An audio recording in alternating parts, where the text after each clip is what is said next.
Bonjour à tous. Vous vous souvenez de Matano, le fou, contre lequel toute la ville de Sienne s'était liguée pour lui faire croire à l'accomplissement de son rêve d'intégration sociale. Dans la 25e des nouvelles du pseudo Gentile et Sermini, il s'opposait cruellement à la tyrannie des rieurs qui organisait la beffa de sa fausse élection à la seigneurie. Vous vous souvenez de la méchanceté de ce mécanisme implacable par lequel l'enchaînement narratif de la novellistica produisait la déroute morale du parvenu, ce rappel à l'ordre de celui qui se croyait déjà arrivé. La folie de Matano, vous vous en souvenez, c'était au fond d'avoir cru vrai les fictions politiques qui constituaient l'horizon de croyance de l'histoire des pouvoirs qui gouvernaient son existence dans cette ville de Sienne. Et alors on s'était dit, peut-être est-il entré dans le palais communal, peut-être a-t-il vu ces figures si belles, si colorées, si séduisantes, des allégories féminines qui ornent la Sala della Pace du Palazzo Pubblico de Sienne.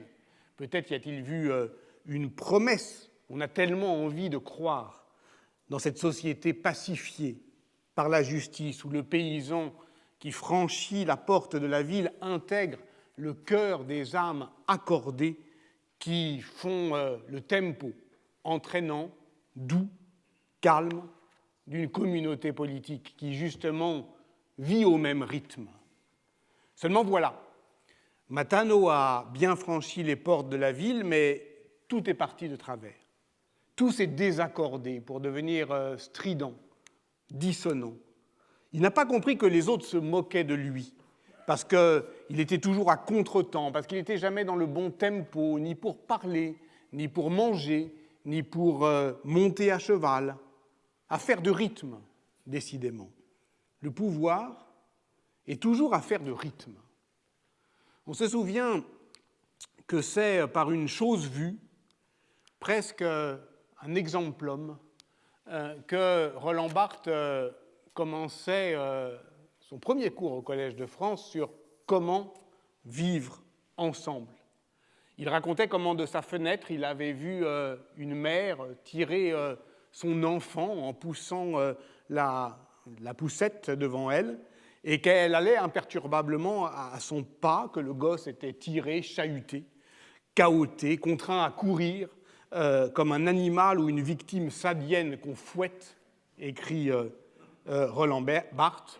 Et il dit voilà, au fond, tout le pouvoir, la subtilité du pouvoir, passe par la dysrythmie, l'hétérorythmie, c'est-à-dire imposer à l'autre un rythme qui n'est pas le sien. Autrement dit, la catégorie du rythme, c'est-à-dire cette prise de forme dans le temps qui exprime notre capacité sociale de fluer, permet de penser politiquement la façon dont les sujets accordent ou désaccordent leur cadence intime dans une vie en commun. Le rythme de la novellistica, qui donna sa cadence au cours de cette année, est comme le tic-tac implacable de la fatalité sociale à laquelle il convient par avance de se plier. On se rappelle que c'est ainsi que Jacques Rancière définit la raison fictionnelle, et encore tout récemment dans Les bords de la fiction qu'on a utilisé, il y décrit ce surcroît de rationalité qui fait de la fiction une expérience de la nécessité où les faits s'enchaînent toujours par nécessité, généralement pour renverser les attentes de ceux qui agissent et attendent quelque chose de leur action. Or, dans la nouvelle, vous vous en souvenez, ce pli est donné d'avance dans la morale qui est projetée au-devant d'un récit qui ne fait, au fond, qu'inexorablement le vérifier. Dans le cas de Matano, celui qui voulait être élu à la seigneurie de la ville de Sienne ne réussira qu'à être pape des sots et prieur des meuglons, royauté de carnaval qui n'est que le retournement parodique d'une ambition politique. Et c'était déjà dit dans le prologue du récit, et sa fin ne fait que le répéter, le redire une autre fois, de manière plus feutrée, en ajoutant qu'il a ensuite dignement porté tout le temps de sa vie les titres de pape des sots et de prieur des meubles. Alors je pose la question, que se passerait-il si le roi de comédie passait outre ce rituel bien huilé des pratiques de dérision, s'il imposait son propre rythme au calendrier carnavalesque, s'il retournait la fiction contre elle-même? Que se passerait-il si le roi des sots devenait le roi tout court? Cela eut lieu à Romans en février 1580, lorsque les habitants de la cité dromoise provoquèrent un tumulte contre leurs tyrans locaux, les notables, et notamment le premier d'entre eux, le juge Guérin, maître du folklore, qui prend la tête des réjouissances d'un monde à l'envers, mais qui n'est à l'envers que pour mieux dissoudre ses tensions et ses subversions.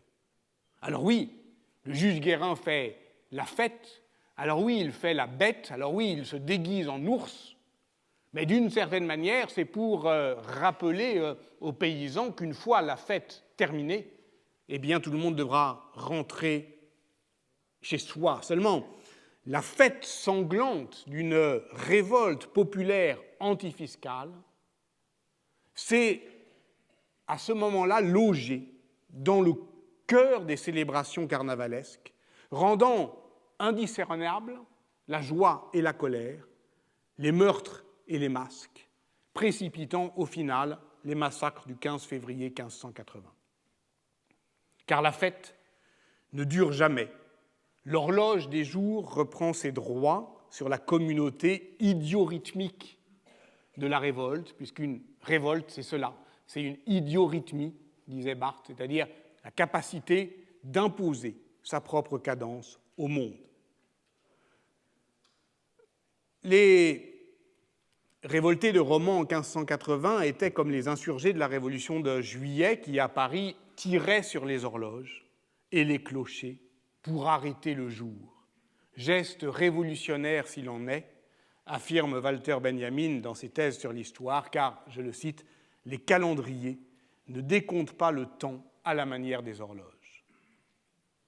Emmanuel Leroy-Ladurie, qui avait consacré à cet épisode du carnaval de Romans 10 pages lumineuses de sa thèse, consacrée aux paysans du Languedoc, y est revenu dans un livre paru en 1979 sous le titre « Le carnaval de Romans ». Je crois qu'il faut relire ce grand essai emporté, enthousiaste, fiévreux, exalté, sans doute, au point que Georges Duby lui consacrait dans Le Monde un compte-rendu un peu pincé.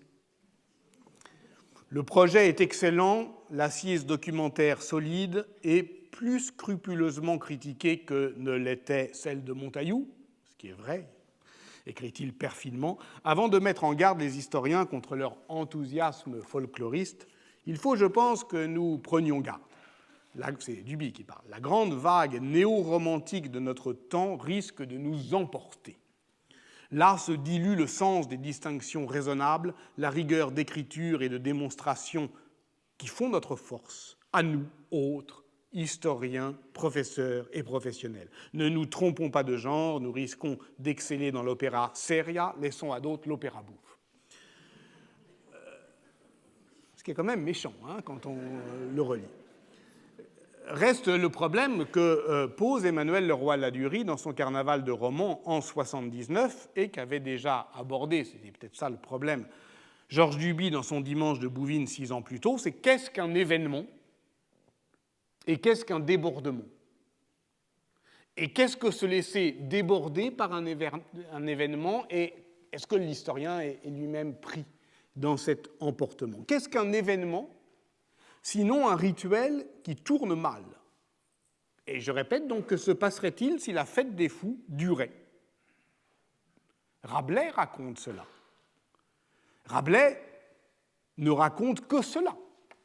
L'inscrit dans l'horizon de l'invention littéraire. Et dans sa folie, Rabelais, l'écrivain François Bon, reprochait à Mikhaïl Bakhtin de s'être fait prendre au piège du récit lorsqu'il décrit ce monde à la parade qu'est la grande fête carnavalesque, en décrivant, je cite François Bon, le grand carnaval au lieu de regarder sous le masque un visage blessé.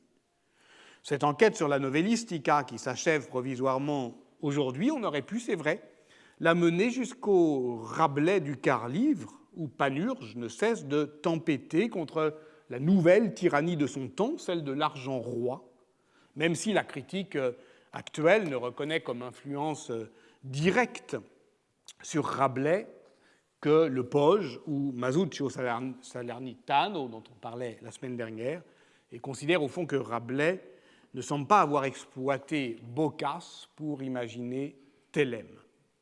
Alors je reprends la question plus simplement. À partir de cette réflexion spéculaire sur les pouvoirs de la dérision et sur la manière de souffler sur le miroir du prince pour en troubler le reflet, pour embuer sa nature essentiellement tautologique, au nom de quoi le roi des fous ne pouvait-il pas régner? Qui est le roi, sinon celui qui croit qu'il l'est? C'est sur ce point qu'il faut revenir à un texte célèbre. Le premier des 3 discours sur la condition des grands que Blaise Pascal rédige vers 1660 pour le futur duc de Chevreuse, Charles Honoré d'Albert, et que l'on connaît grâce à la reconstitution qu'en propose Pierre Nicole dans son ouvrage « De l'éducation d'un prince » 1670. Il s'agit bien, comme toujours dans l'éducation aux princes, parce qu'on ne peut pas faire autre chose pour s'opposer à leur arbitraire que de leur inculquer la grandeur, il s'agit bien donc d'empêcher les grands de se comporter en tyrans, et ce faisant de les protéger de la colère du peuple.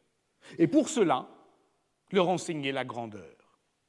Pour entrer dans la véritable connaissance de votre condition, commence Pascal, considérez-la dans cette image. L'image est ici la condition de la connaissance véritable ou de la connaissance du vrai. On doit la considérer dans sa puissance d'image, c'est-à-dire dans la force figurale de la parabole. On retrouve ici notre premier effort définitoire posé dès l'année dernière entre forme, figure, fable, fiction. La figure étant un embryon de fiction, on peut saisir les fictions politiques à partir des configurations narratives qu'elles autorisent. On se retrouve donc là encore face à l'image, quand la pensée se précipite dans une figure, y trouvant son point d'arrêt, plutôt que de continuer à fluer dans des fictions. Cette image, quelle est-elle? Je cite Pascal.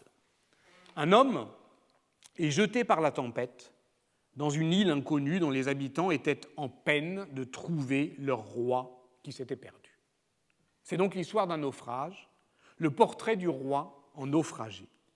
Cet homme s'échoue, mais on croit qu'il revient, et c'est comme revenant qu'il va triompher. Il y a en effet, entre celui qui vient et celui qu'on a perdu, beaucoup de ressemblances de corps et de visage. Les habitants veulent éperdument un roi. Ils sont en peine d'être gouvernés. Ils reconnaissent donc le naufragé. C'est lui, c'est bien lui. Ils le prennent pour un roi, ils le prennent pour leur roi, et l'homme d'abord ne veut pas se laisser prendre, puis il cède. Il reçut tous les respects qu'on lui voulait rendre, et il se laissa traiter de roi. Pascal raconte cette fable pour décrire à son noble élève la double pensée de celui qu'on avait reconnu comme roi. Par la première, il recevait ses respects. Par la seconde, il savait que ce royaume ne lui appartenait pas. Que va-t-il faire? Faut-il laisser durer l'illusion? Est-ce cela le pouvoir, au fond? Une illusion qui dure? Une mauvaise blague qui tourne mal, comme celle sur laquelle on s'était arrêté la semaine dernière, celle de Matteo Bandello. Une blague qui tourne mal parce que celui qui est pris pour un autre ne veut pas décevoir les dévots. En tout cas, voilà un homme qui doit se composer un rôle parce qu'il devient lui-même l'objet de son acclamation. Ainsi, je cite Pascal, il avait une double pensée, l'une par laquelle il agissait en roi, l'autre par laquelle il reconnaissait son état véritable et que ce n'était que le hasard qui l'avait mis en la place où il était. Il cachait cette dernière pensée et il découvrait l'autre. C'était par la première qu'il traitait avec le peuple et par la dernière qu'il traitait avec soi-même. Pascal, de cette fable, tire une morale.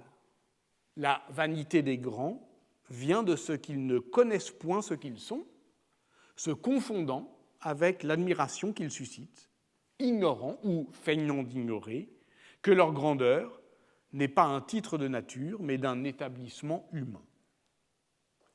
C'est ça, le pouvoir. Donc, c'est consentir à n'être rien d'autre qu'un objet digne d'acclamation qui n'existe que par le regard qu'on porte sur lui, dès lors qu'on se laisse traiter de roi, mais en sachant bien qui on est vraiment.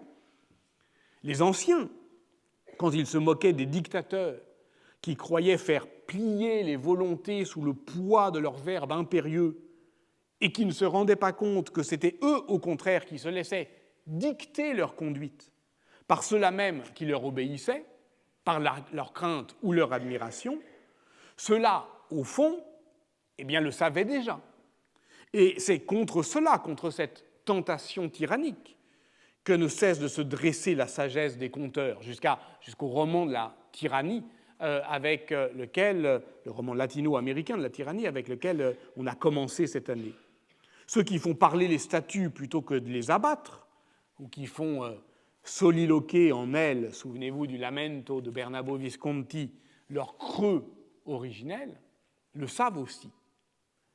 Avec l'histoire de cet usurpateur légitime, le naufragé que l'on reconnaît comme un roi, nous sommes au cœur du mystère de la représentation.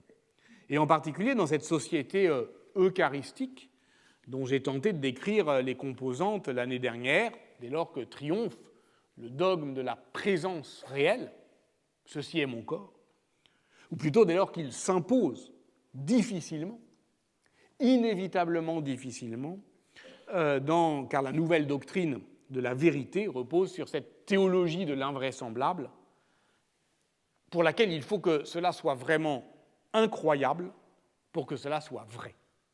C'est cela dont on parlait l'année dernière. Je plie, je termine, vous avez compris, je récapitule. Voilà pourquoi Louis Marin, sémiologue pénétrant des pouvoirs de la représentation, n'a cessé, sa vie durant, de commenter ce passage pascalien. Il l'a fait dans un passage inoubliable de son maître-livre Le Portrait du roi, 1981, où il s'interroge « Qu'est-ce donc qu'un roi ? C'est un portrait de roi, et cela seul le fait roi, et par ailleurs, c'est aussi un homme. » Le portrait du roi, c'est le roi, car sa puissance est tout entière dans le fait de se montrer, mais derrière sa représentation en majesté, nulle gloire ni grandeur, seulement la fragilité d'un homme qui doute de lui-même, qui est peut-être égaré dans l'admiration qui, à travers son image, frappe les esprits. Et il faut, pour sonder l'épaisseur de ce mystère, car c'en est un, au sens propre, un mystère, la représentation, revenir à la situation singulière de cette île, utopie, vous savez bien, tout ce que la littérature politique va faire de cela. Des hommes en attente de leur roi, ils souffrent tant de n'être plus gouvernés qu'ils sont prêts à reconnaître pour souverain le premier venu. Pascal dit de leur monarque légitime qu'il s'était perdu. Mais au fond, qu'est-ce à dire ? A-t-il perdu son chemin ou a-t-il perdu la raison ? À moins qu'il n'ait volontairement déserté son métier de roi, renoncé au pouvoir de paraître. C'est une tentation, on le sait toujours, de se défaire de ces vains ornements qui pèsent.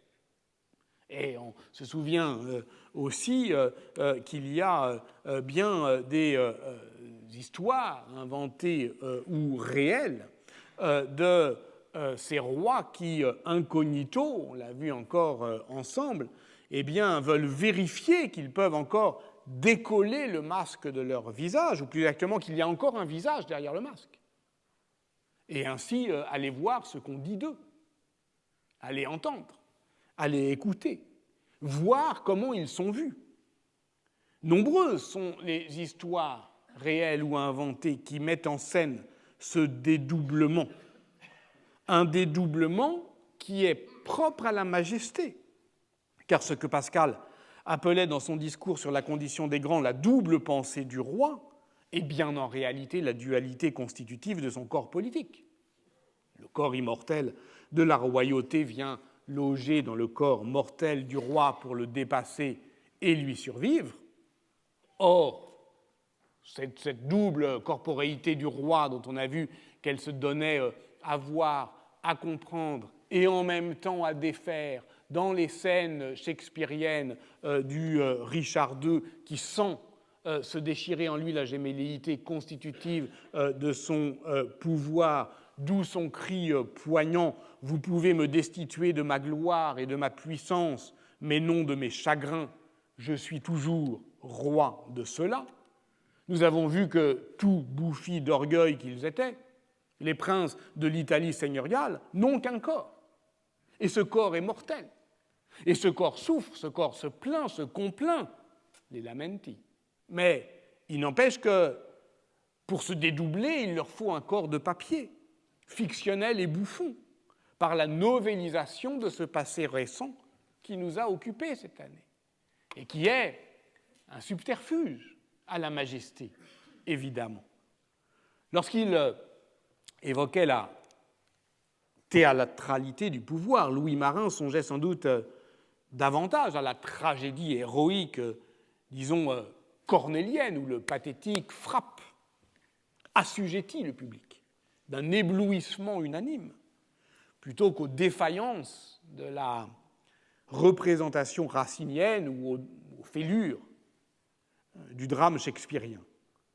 Il n'en revenait pas moins dans l'une de ces gloses, de ces pouvoirs de l'image, à cette scène originelle de l'île pascalienne qu'il avait tant occupée, et reprenant une dernière fois cette glose, il se posait la question, mais ce roi qui s'est perdu, est-on certain que ce n'est pas lui qui revient ? Alors, la fiction aurait un autre sens. Peut-être est-ce lui vraiment qui s'est caché durant toutes ces années, le voici à nouveau, qui présente, dit le texte, beaucoup de ressemblances de corps et de visage avec ce roi. Et pour cause, puisque c'est lui, un peu plus vieux. C'est ça, vieillir. Ou si ce n'est pas lui, c'est son fils. Et on serait effectivement dans un autre mystère de la génération, plongé dans les vertiges de la mimésis des peintres, qui est si bien thématisé par Pétrarque dans ses lettres familières 23-19, où il dit de la mimésis qu'elle doit, au fond, imiter, non pas être ressemblante, identique au modèle, mais, je le cite, il faut que cette ressemblance soit, non pas telle que la ressemblance du portrait à celui dont c'est le portrait, plus celle-là est grande, plus l'artiste mérite d'éloge, mais telle que la ressemblance du fils à son père. En effet, bien qu'il y ait souvent de père à fils beaucoup de différences dans les parties du corps, une ombre, ou ce que les peintres de notre époque appellent un air, qui se remarque surtout dans les yeux et le visage, constitue cette ressemblance qui, aussitôt que nous voyons le fils, rappelle le père à notre mémoire, alors même que tous les traits se révéleraient différents si nous nous mettions à les mesurer. Il y a là un je ne sais quoi de caché qui produit cet effet. Nous aussi, nous devons de même pourvoir à ce que, pour une ressemblance, il y ait beaucoup de dissemblances. On avait déjà analysé ce texte que je trouve magnifique, notamment sur la question de la construction des dissemblances dans la fiction ambrosienne. Pour une ressemblance, un air, un je ne sais quoi, qu'il y ait beaucoup de dissemblances. Et c'est peut-être cela, au fond, que vérifient nos amis sur l'île. ce jeu vertigineux de la ressemblance et de la dissemblance, ce théâtre du pouvoir qui fait vaciller notre conception même de l'identité. Voilà pourquoi nous avons tenté de troubler la généalogie littéraire des trois couronnes, Dante, Boccace, Pétrarque. Car une chose est certaine, le roi a laissé les habitants de l'île seuls, inquiets et désœuvrés, en peine de trouver leur roi, écrit Pascal, en mal de représentation. Sommes-nous en mal de représentation? Louis Marin disait de la représentation qu'elle mettait la force en réserve dans les signes. La formule peut sembler mystérieuse, mais au fond, nous avons tenté de la saisir lorsqu'on parlait de la puissance, de cette exhibition de la force menaçante du roi de guerre qui sert effectivement à suspendre au-dessus de notre tête eh bien, la puissance inentamée d'un acte qui serait toujours lui-même s'il demeurait suspendu. L'épée est brandie au-dessus de notre tête, ou si ce n'est pas une épée, c'est un seau d'eau froide. Il s'abattra ou non, car la force du roi est d'être ou de n'être pas. Et voilà ce que Louis Marin appelait la mise en réserve de la force dans les signes. C'est elle qui, par le discours et par l'art, transforme la force en pouvoir, c'est-à-dire, je le cite, opère des effets de force qui sont tenus pour justes, pour la justice même. C'est par là qu'on avait commencé. Et l'histoire des pouvoirs que nous avons à écrire bute sur cette sémiotique du signe, y débouche peut-être, mais ne peut se laisser expliquer par elle. Voilà pourquoi il nous faut au contraire, pour la comprendre, user d'une autre herméneutique que j'appellerais volontiers indigène, et qui nous a permis, toujours l'année dernière, d'inscrire une théorie efficace, je veux dire historiquement efficace pour la période que nous nous donnions, de la fiction politique dans l'horizon théologique de la vérité. C'est-à-dire qu'il faut toujours raisonner avec l'herméneutique contemporaine de la période que l'on étudie. Et l'herméneutique de la vérité, pour ça qu'on a mis du temps à la saisir, eh bien, c'est celle qui résulte d'un basculement entre, je dirais, une théorie augustinienne du signe, qui fait venir quelque chose à la connaissance, en s'offrant au sens, et qui a, comme le montre Irène Rosier-Catache, une fonction d'intelligibilité et une nature sensible. Entre ceci, donc, un monde augustinien et un monde, on va dire, albertien, de Leon Battista Alberti, qui, en 1436, dans son De Pictura, arrache la peinture à l'art de la mémoire qui la constituait pour en faire un art de la persuasion, c'est-à-dire de la storia, c'est-à-dire d'un récit ordonné, agencé, qui, d'une certaine manière, construit de manière rhétorique l'obéissance. Et ça, c'est évidemment un autre monde, et c'est le basculement de l'un à l'autre qui, au fond, est la période que l'on se donne. Et voilà pourquoi Machiavel revient si souvent, pas nécessairement par obsession personnelle, mais parce qu'il est le point de répulsion de ce basculement. Il bascule lui-même. Ça, c'est, voilà, ce qu'on peut appeler le second Moyen-Âge, du XIIIe au XVIe siècle. Dans l'horizon narratif que l'on a envisagé, cet arc tendu entre le Novellino au XIIIe et les novelles de Matteo Bandello au XVIe siècle, c'est la ligne de basse, avec un tempo plus saccadé du tournant du Trecento qui lui donne sa cadence centrale. Et voilà pourquoi, cette année, on a suivi Boccace pour nommer ce ton que l'on pouvait caractériser dans une histoire des pouvoirs par ses incertitudes, ses basculements, ses hésitations, mais qui est celui, sans doute, en Italie, en Angleterre, en France, en Castille, comme l'a montré les travaux de François Foronda, qui constituent autour de l'année 1385 de l'institution du Conseil pour conjurer l'épouvante du souvenir de Pierre Ier, dit le Cruel. Tout cela, donc, pouvant se ramener à une histoire comparée des pouvoirs autour du motif de la peur du roi. La peur qu'il inspire et la peur qu'il suscite. Et 1385 est effectivement, sans doute, à ce moment-là, un moment clé. Cette histoire comparée des pouvoirs peut prendre des formes classiques. Si j'ai proposé de l'aborder dans sa dimension fictionnelle, ce n'est pas pour la déréaliser.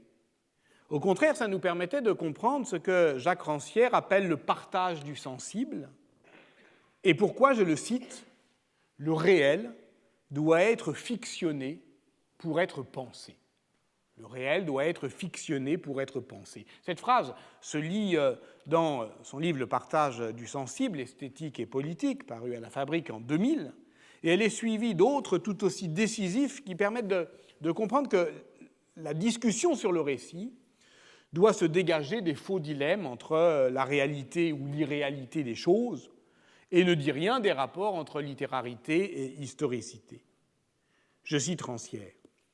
Il ne s'agit donc pas de dire que l'histoire, avec une majuscule, n'est faite que des histoires que nous nous racontons, mais simplement que la raison des histoires et les capacités d'agir comme agents historiques vont ensemble.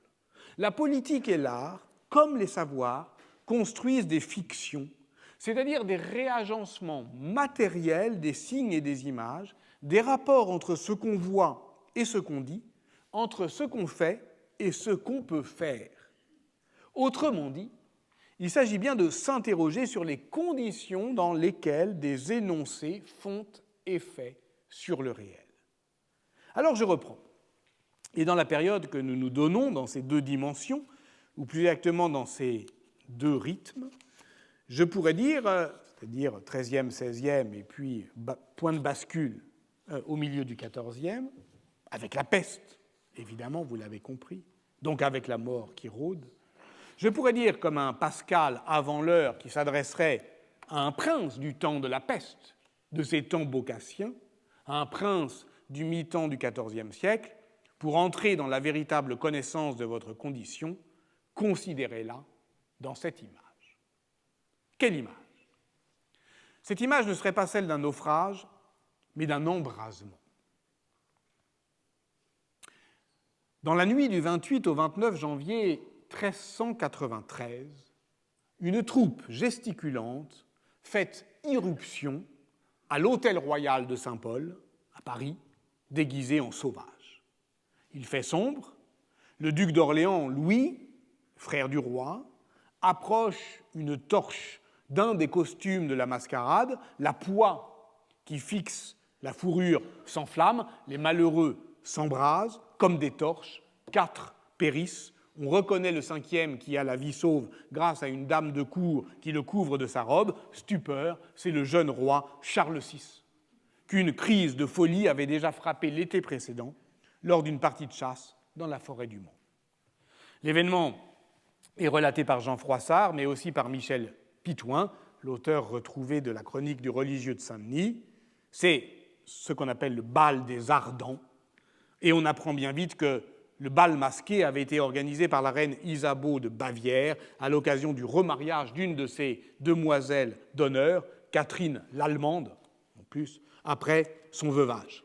Les jeunes gens qui font irruption au soir couchant déguisés en hommes sauvages à la manière des spectres de la nuit, s'adonnent donc au rituel du charivari.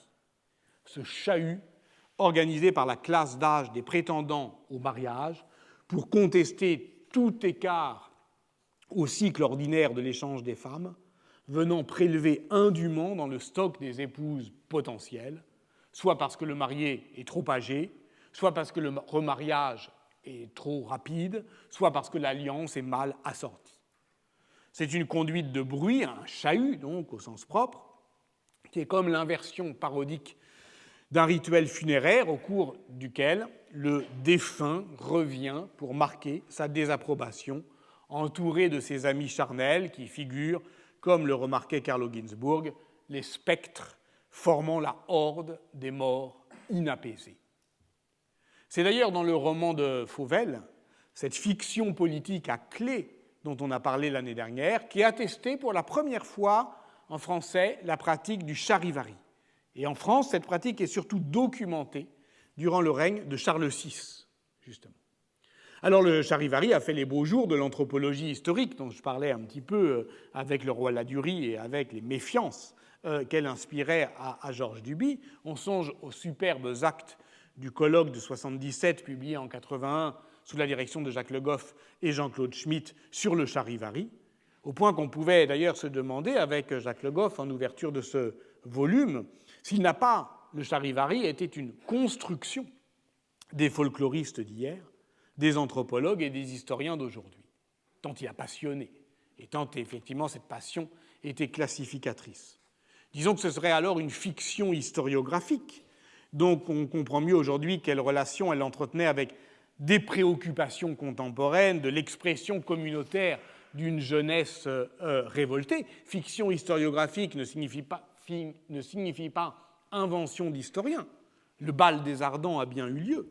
Il fut bien perçu par les contemporains comme un charivari, mais ce qui tenait lieu effectivement de transgression scandaleuse, c'est qu'un souverain fasse la bête, que par amour de l'ébattement et ivre des plaisirs illicites de la fête de la jeunesse, il se livre au plaisir des gueux.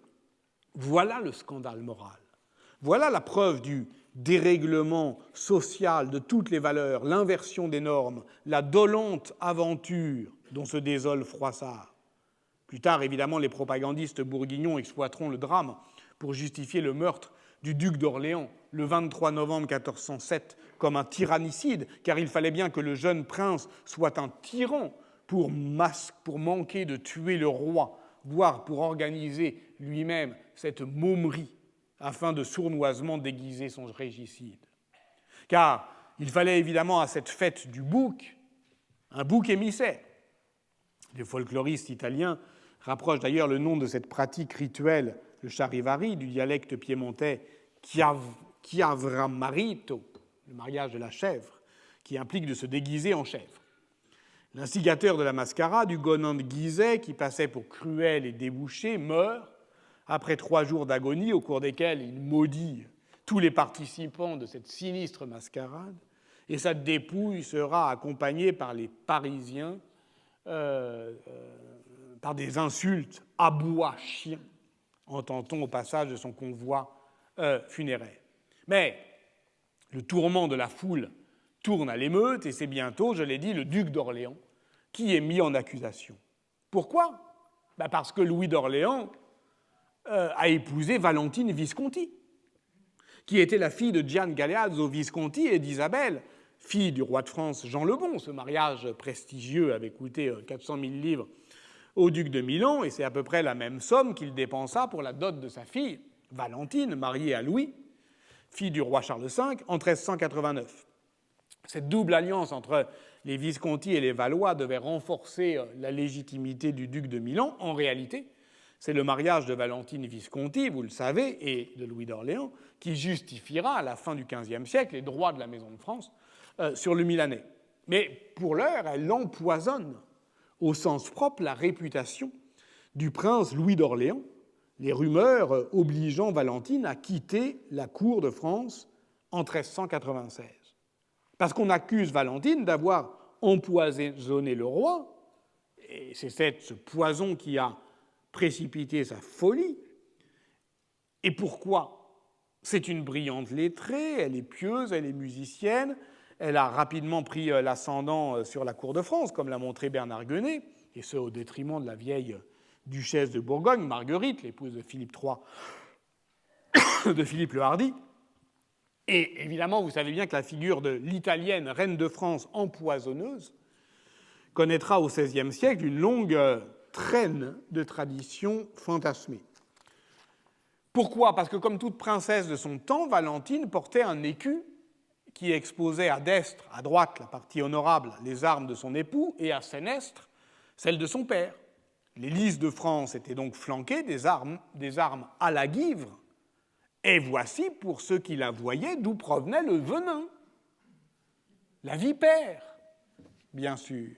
Voyez qu'elle agit encore. Voyez que la figure est un embryon fictionnel. Alors pourquoi je vous parle de ce charivari qui tourne mal? Est-ce pour rappeler une dernière fois la guivre des Visconti? Est-ce pour évoquer la folie du roi et cette manière dont elle met le feu aux poudres?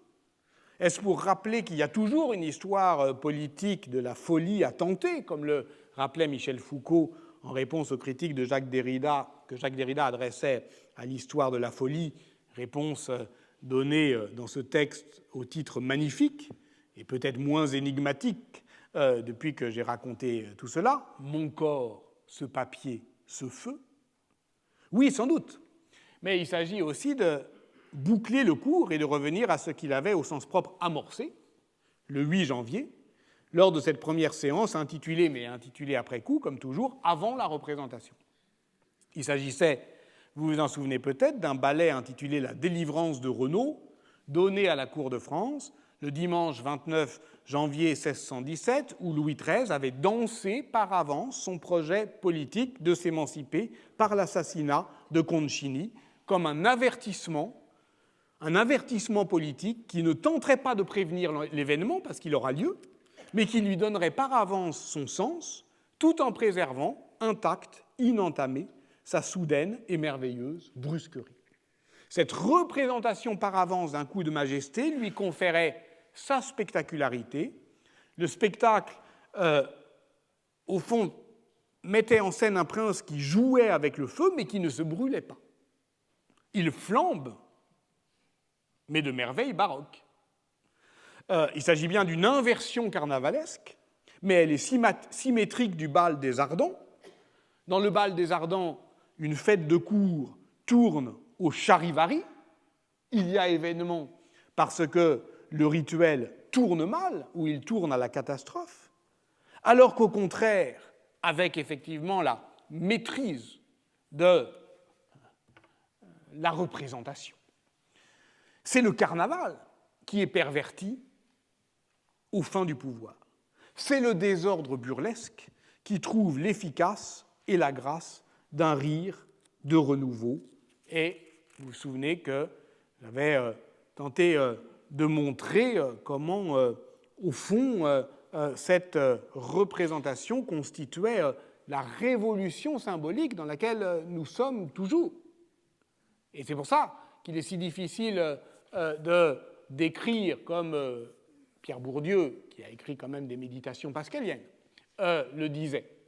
C'est-à-dire qu'une révolution symbolique, eh bien, elle change nos catégories de perception et d'appréciation, celles que nous employons ordinairement pour comprendre les représentations du monde et le monde lui-même, étant née de cette révolution symbolique réussie. Donc, par conséquent, si cette révolution symbolique réussit, eh bien, nous peinerons à la comprendre. D'où la nécessité, effectivement, de prendre ce recul, d'aller avant la représentation, de saisir, effectivement, ces premiers moments de l'histoire du pouvoir, parce qu'il nous appartient de contrevenir à cette fiction politique qu'est l'histoire lisse, fatale, inexorable de la souveraineté, pour l'assouplir, pour la compliquer en une authentique histoire des pouvoirs qui fasse droit à ces accidents, à ces discordances, à ces débordements. De là, la nécessité de prendre au sérieux le discours des acteurs, y compris en envisageant sérieusement qu'ils peuvent les faire rire. Je pense aux merveilleuses pages de Pierre Clastre dans son article paru en 1967 dans les temps modernes « De quoi rient les Indiens », où il montrait effectivement que les mythes racontés par les Indiens Chulupi du Paraguay, formant leur gai savoir, eh bien, ils étaient sérieux, mais en même temps, lorsque les Indiens, je le cite, écoutent ces histoires, ils ne songent naturellement qu'à en rire, mais le comique des mythes ne les prive pas pour autant de leur sérieux. Et au fond, nous avons toute cette année buté sur cette indécision du pouvoir émancipateur ou non de la dérision. Nous avons buté sur ce moment bouffon de l'histoire du pouvoir. Et même si nous avons tenté de ne pas être dupes de la puissance de la dérision, je dois bien, pour terminer complètement, me demander pourquoi cette figure clownesque est-elle revenue si obsessionnellement de celui que Paul Auster n'appelle plus que le 45e président des États-Unis, au Barzolette et de Silvio Berlusconi, en passant, ou plutôt en s'attardant longuement, sur Bernabo Visconti, ce dont il a été question durant ces 2 ans, au fond, c'est aussi du rapport entre pastiche et postiche, pour reprendre le titre du dernier cours de l'année dernière, à propos de la lecture par André Bazin du Dictateur de Chaplin, c'est-à-dire de ce pouvoir infâme qui, se caricaturant d'avance, rend impossible toute subversion parodique de lui-même. Autrement dit, on pourrait appeler politique le lieu où le ridicule ne tue pas. Face à Eichmann, lors de son procès à Jérusalem, Hannah Arendt s'exclame « Ce qui est horrible peut non seulement être ridicule, mais aussi franchement comique. » C'était en 1963. Et ces reportages dans The New Yorker allaient alimenter son fameux essai sur la banalisation du mal. 30 ans plus tôt, une autre femme, journaliste, Dorothy Thompson, la première femme à diriger une rédaction à l'étranger, le New York Post de Berlin, est aussi la première correspondante à obtenir une interview exclusive d'Adolf Hitler. Son reportage « I Saw Hitler » paraît quelques semaines avant le 30 janvier 1933, et il lui vaudra d'être expulsé d'Allemagne. Et il commençait ainsi. Quand je pénétrais enfin dans le salon d'Adolf Hitler au Kaiserhof Hotel, j'étais convaincu de rencontrer le futur dictateur d'Allemagne. Il me fallut moins de 50 secondes pour être sûr du contraire. Il m'a fallu juste ce laps de temps pour prendre la mesure de l'insignifiance édifiante de cet homme qui a mis le monde en émoi. Il est informe, presque dépourvu de visage, un homme dont l'expression relève de la caricature, un homme au physique qu'on dirait cartilagineux, sans os. Il est inconséquent et volubile, déséquilibré et anxieux. C'est le prototype même du petit homme. C'est terrible. C'est une méprise effrayante. Et pourtant, c'est un reportage admirable. Vous pouvez le lire, il a été traduit en français par les éditions des Équateurs, sous le titre « J'ai vu Hitler ». Elle a vraiment vu Hitler. Elle est la première à le voir et à ne pas le croire. Mais cette terrible méprise, d'une certaine manière, elle est aussi l'origine de sa compréhension profonde. Et c'est de ça dont je voudrais parler pour terminer. Ça dit le vrai, un vrai vertigineux, précisément par son erreur sur la caricature. Et voilà pourquoi elle n'a cessé, Dorothy Thompson, de revenir sur ce texte, et notamment lorsque son époux, Sinclair Lewis, le premier écrivain américain à obtenir le prix Nobel, publie en 1935, à l'approche des élections présidentielles, où la possibilité d'une victoire d'un candidat fasciste aux États-Unis est discutée, c'est ce que Philippe Roth décrira plus tard dans Le complot contre l'Amérique, mais c'est Sinclair Lewis qui, dès 1935, écrit un roman dystopique, par ailleurs très médiocre, qui est intitulé « It can't happen here », ça ne peut pas arriver ici, qui est traduit en français dès 1937 par Raymond Queneau, sous le titre « Impossible ici », et qui connaît évidemment aujourd'hui un regain d'actualité. C'est avec Orwell, dont j'avais parlé l'année dernière, un des livres que les Américains s'arrachent. Et Dorothy Thompson présente ainsi ce roman en 1935. Aucun peuple ne peut reconnaître à l'avance son dictateur. Il ne fera jamais campagne en prônant la dictature. Il se présentera toujours comme un instrument de la volonté nationale. Quand notre dictateur viendra, vous pouvez être certain qu'il défendra les valeurs américaines. Et personne ne lui dira « Heil », personne ne l'appellera « Führer » ou « Duce ». Il sera accueilli avec de grands bêlements démocratiques. « Ok, chef, fais comme tu veux pour arranger la situation, chef. » 1935. Voilà pourquoi, si la fiction politique nous donne des nouvelles de la tyrannie, elle ne nous prévient jamais de rien. Oui, elle nous avertit, oui, elle nous prévient, mais ce qu'elle décrit, au fond, arrive quand même. De Bernabo Visconti, Jacob Burckhardt écrivait dans sa Civilisation de l'Italie de la Renaissance qu'il lui trouvait un air de famille avec les plus cruels des empereurs romains. Un air de famille, ressemblance, dissemblance. Or, nous nous étions déjà appuyés l'année dernière sur la lecture d'un court passage de Michel Foucault dans la première leçon de son cours donné en 1974 et publié plus tard sous le titre « Les anormaux », qui définissait la force paradoxale de ce qu'il appelle le rouage du grotesque dans la mécanique du pouvoir. Je voudrais y revenir. Je le cite à nouveau. La terreur ubuesque, la souveraineté grotesque, ou, en d'autres termes plus austères, la maximalisation des effets de pouvoir à partir de la disqualification de celui qui les produit. Ceci, je crois, n'est pas un accident dans l'histoire du pouvoir, ce n'est pas un raté de la mécanique. Foucault indiquait à juste titre que l'histoire de l'Empire romain fournissait d'éclatants exemples, de Néron à Héliogabale, de ce rouage du pouvoir grotesque et de la souveraineté infâme. L'histoire des avatars de la figure néronienne, menée l'année dernière, ou celle du banquet de Domitien, participe à cette réflexion. Mais le philosophe ne l'évoquait qu'en passant, et même s'il faut prendre au sérieux ce que Michel de Certeau appelait le rire de Michel Foucault, il n'a jamais élaboré une théorie de la comédie, ni même d'ailleurs une politique du comique, comme le précise justement Arianna Sforzini dans un article intitulé « Pouvoir risible, pouvoir de rire, le grotesque et l'ubuesque selon Michel Foucault », paru récemment dans un livre collectif des publications de la Sorbonne en 2017. L'indécision terminologique, d'ailleurs, est l'indice de cette hésitation. Le grotesque renvoie à la Renaissance, mais à travers la découverte à la fin du XVe siècle des motifs ornementaux peints à fresque dans les grottes de la Domus Aurea de Néron et leur reprise par la peinture maniériste.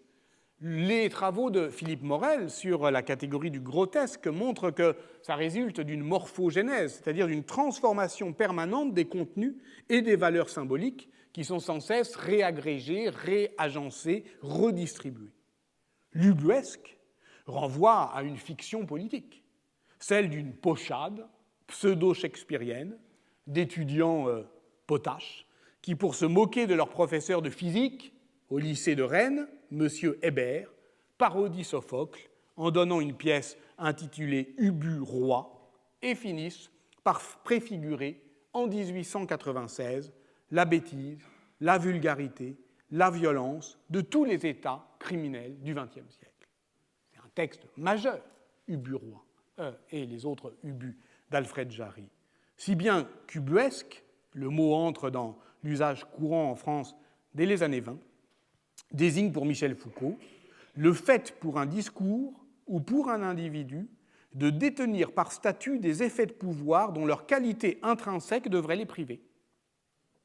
Voilà, effectivement, ce qu'a vu Dorothy Thompson. C'est évidemment un paradoxe, mais comme l'ont montré les philosophes qui ont pris, comme il se doit, c'est-à-dire très sérieusement, la pataphysique d'Alfred Jarry, je pense à Michel Arrivé ou à Paul Audy, elle consiste non pas à la pratique du non-sens ou de l'absurde, mais d'un sens commun poussé jusqu'aux limites de la folie, un sens qui délire, parce qu'il délire sans transcendance. Par conséquent, de Néron à Ubu, en passant par Bernabo Visconti, il n'y a pas de généalogie possible. Précisément parce que le grotesque ou l'ubuesque sont des conjurations permanentes contre l'idée généalogique, sont une manière de revenir en arrière pour saccager les origines. Et voilà ce que Michel Foucault lisait chez Suétone. la disqualification quasi théâtrale du point d'origine, du point d'accrochage, de tous les effets de pouvoir dans la personne de l'empereur. Est-ce cela qui rend le tyran attirant? La certitude qu'avec lui, on ne nous y prendra pas, qu'avec lui, ça ne prendra pas, au sens où l'on dit d'une plante qu'elle prend racine, au sens où, justement, on peut se laisser prendre par le pouvoir. Vous vous souvenez de Stendhal la semaine dernière, qui reprenait ce dilemme. Voilà, les Italiens, et c'est pour ça que je les aime, craignent leurs tyrans, et nous aimons nos rois. Pourquoi avons-nous tant aimé nos rois? Demande Stendhal. Pourquoi? C'est le mystère de l'histoire de France, répondra Michelet. Or, c'est dans un tout autre cours au Collège de France, en 1980, dans sa leçon du 1er avril, consacrée à l'histoire du sujet sexuel, le cours sera publié sous le titre « Subjectivité et vérité », que Foucault reprend l'analyse du pouvoir monstrueux de l'empereur cruel et sexuellement passif dans la perspective de la gouvernementalité. Il évoque la sacralisation du pouvoir du roi chez Marc Bloch, puis, nouveau rebondissement, je me demande si l'on ne pourrait pas étudier, ça c'est le moment où, la toute fin d'un cours, comment ça? Je me demande si l'on ne pourrait pas étudier le personnage du roi sous l'angle inverse. Je me demande si l'on ne pourrait pas étudier au contraire ce que j'appellerais le sous-pouvoir du roi, sa non-maîtrise sur lui-même, le prince en tant qu'il est passif par rapport à lui-même et que cette passivité va se manifester par tout un tas de choses qui peuvent être aussi bien le roi malade, le roi blessé, le roi malheureux, Arthur, le thème parsifalien, aussi le roi fou, Charles VI, bien sûr, que le roi en proie à ses passions, le roi débauché. Et on va avoir évidemment la série des rois d'Angleterre, la série des rois de France, qui apparaissent ainsi sous la forme non pas tellement du sous-homme, mais de celui qui, dans l'exercice du pouvoir, est chargé de gouverner les autres, n'est pas capable de se gouverner soi-même, le prince passion. Charles VI. Bien sûr, fut le roi blessé, le roi malheureux, le roi fou, mais il fut d'abord le prince passion. Et c'est pourquoi, avant de l'appeler Charles le Fol, il fut Charles le Bien-Aimé, roi des douleurs, qui prenait sur lui la passion du royaume, roi christique. Tel est peut-être le sens profond de son sous-pouvoir, pour parler comme Michel Foucault, et Bernabo Visconti juchait sur son destrier, malgré ses airs fiers, malgré son arrogance butée, son comportement bouffon, ne nous a sans doute parlé que de cela, du sous-pouvoir des rois. Voilà pourquoi la fiction politique invente la politique à venir, mais lorsqu'on l'abordait l'année dernière, muni de la théorie de la métaphore de Hans Blumenberg, nous n'avons jamais été à l'aise avec cette conception de préfiguration, car faire profession d'historien, c'est par nécessité s'écarter de la notion de précurseur. Alors comment dire?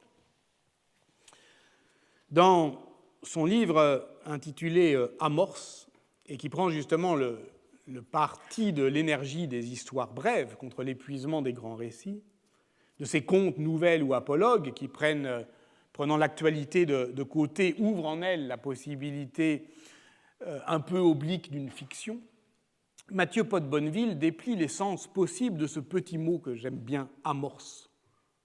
C'est la pincée de poudre qui précipite la grande explosion. C'est la ruse du pêcheur.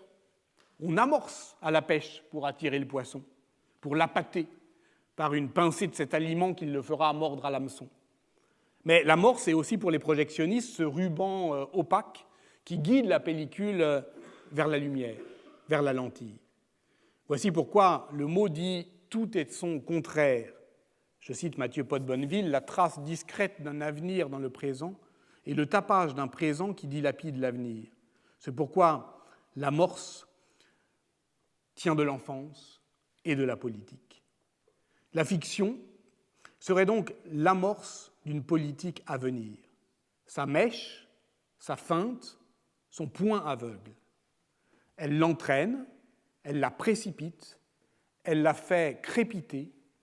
Elle n'est jamais à commencer, mais à recommencer. On recommencera donc l'année prochaine, ailleurs, différemment, Sur quoi je ne sais pas, sans doute ce qui s'invente dans le séminaire depuis 2 ans sur l'expérience communale gagnera-t-il une année, peut-être l'année prochaine, à vous être adressé. C'est encore dans le laboratoire, dans ce laboratoire fictionnel qu'on appelle la recherche. Je vous préviendrai dès que ça prend forme. En attendant, je vous annonce que Zrinka Stahuljak sera l'invité de l'Assemblée des professeurs pour une série de 4 conférences en juin de cette année, les vendredis 1er, 8, 15 et 22 juin, de 16h à 17h en salle 2. Ces conférences seront fixées aux fixeurs au Moyen-Âge. Et nous ferons voyager aux marges des possibilités de la démarche historique, comment user d'un anachronisme contrôlé, et aux marges des empires, proposant l'idée, je la cite, que les fictions politiques constituent une archéologie du possible. Donc ça sera, d'une certaine manière, mais d'une autre voie, la suite. Je voudrais donc, pour terminer complètement, vous laisser en compagnie d'un objet très étrange, très simple, très mystérieux. Un dispositif qui donne à entendre tout ce dont j'ai tenté de parler aujourd'hui, l'évidement, le basculement, le renversement, le rythme, le débordement, le dédoublement, l'avertissement qu'on n'entend pas, la mort qui vient, l'amorce d'autre chose qui s'annonce.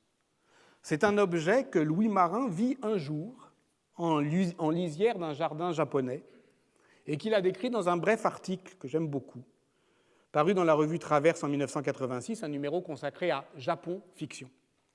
Cet objet, c'est le bambou à bascule.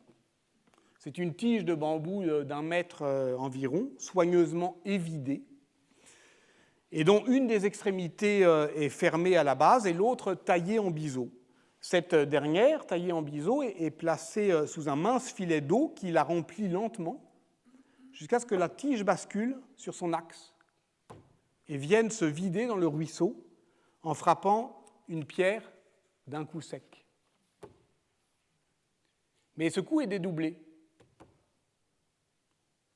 Et le deuxième coup est plus fin, plus flûté, plus léger. Il arrive toujours. Il arrive nécessairement à intervalles plus ou moins réguliers, parce que le renversement est mécanique. Mais on ne sait jamais quand. Il y a un moment où ça déborde. Il y a un moment où ça se renverse. C'est inévitable. C'est à un moment. C'est dédoublé. Mais on ne sait jamais quand. Il y a une infime variation qui aiguise l'attente jusqu'au vertige. L'histoire est vide d'événements, mais grossit lentement, en attente de l'instant du renversement, instant toujours trop bref, toujours répété, toujours insaisissable. On dit qu'en 1672, Ishikawan Jozan mourut de contemplation devant son bambou à bascule, que son intendant avait placé à la lisière de son jardin pour éloigner les daims et les sangliers. On raconte que de sa mort daterait la fête des joyeux contraires renversés, où certains ont cru reconnaître des traits de notre carnaval. Tout cela est décidément très mystérieux. Tout cela fait une mort qu'on ne se souhaite pas. Attendre indéfiniment un événement qui arrivera, mais comme un recommencement dédoublé, un coup plus faible et plus flûté, ce n'est pas une vie. Merci, à bientôt.